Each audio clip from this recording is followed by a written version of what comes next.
Hi guys, it's Andre from Conveyor of Randomness here, and today I'll be reminiscing about this, my first iPhone, the iPhone 3G.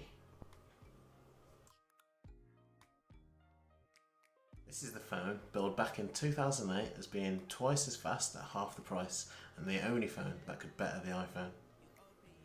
Apple's second generation phone iPod hybrid, which continued the journey of mobile innovation which is still evident today.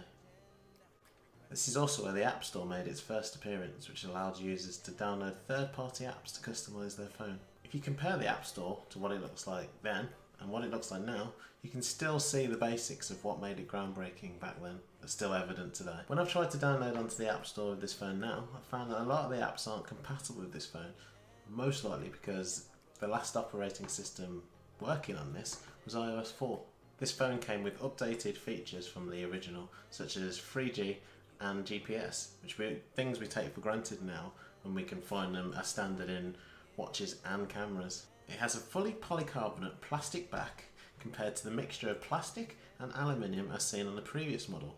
On the front there's a 3.5-inch Gorilla Glass touchscreen with a 480 by 320 HBGA resolution display at 163 pixels per inch with a metal home button instead of the plastic one. On the inside, the phone has 128 megabytes of RAM using a Samsung processor, which was the same as the first model. And can you believe it was only 2 generations prior to Apple actually creating their first chip, the A4, which was used on the iPhone 4.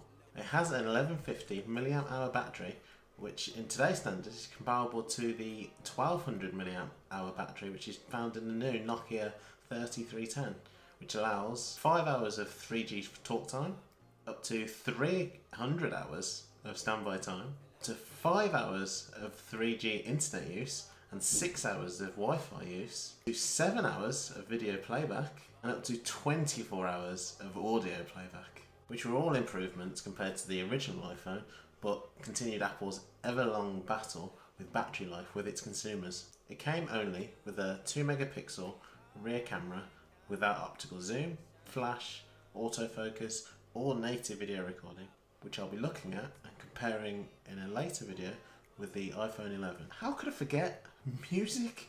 This was essentially an iPod that I could make calls and texts with, which it was great at doing. And it even came with a 3.5mm headphone jack, which is missing from a lot of phones these days. I tried using this phone as my daily phone, but it's almost impossible to do it now because I'm so used to what the modern day smartphone can do for me in 2019, such as allow me to communicate with the world, play great games, take great photos and just listen to music and watch videos on demand, which at the time, yeah, it could do, but now it just can't compete.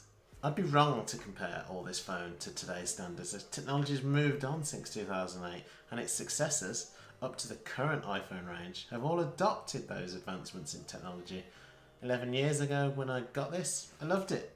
It was the answer to my need to have a device that combined my iPod Touch and my mobile phone, and this was the phone to do that.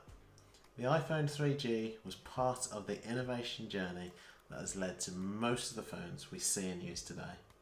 Imagine where this journey will go in the next 11 years. Maybe I'll be sitting here doing another reminiscing video thinking about my iPhone 11. Just let me know what your first iPhone was and just pop it in the comments below. Anyway, thanks for watching. Don't forget to like and subscribe. I'll see you on the next one. Bye.